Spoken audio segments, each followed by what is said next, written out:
మళ్ళీ మాట్లాడితే మళ్ళీ వస్తాం, ఇది హెచ్చరిక. మళ్ళీ మాట్లాడండి, తప్పు మాట్లాడండి, మళ్ళీ వస్తాం.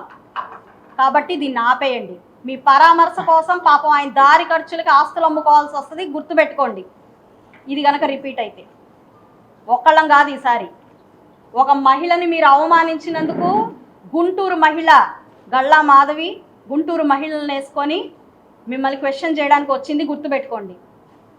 ఇదే మళ్ళీ మీరు పదే పదే గనక ప్రవోక్ చేస్తూ డైవర్స్ చేస్తూ మితిమీరిన వేషాలు గనక వేస్తే ఈరోజు గుంటూరు మహిళ కాదు, ఆంధ్ర మహిళ వస్తుంది బయటికి. మీరు అది గుర్తుపెట్టుకొని వ్యవహరించండి. ఇంకా చాలు, దీన్ని ఆపండి. దీన్ని ఉన్నది ఉన్నట్టుగా, జరిగింది జరిగినట్టుగా ప్రజలందరికీ అర్థమయ్యేలాగా తీసుకెళ్లాల్సిందిగా మీడియా మిత్రులందరినీ నేను కోరుతున్నాను.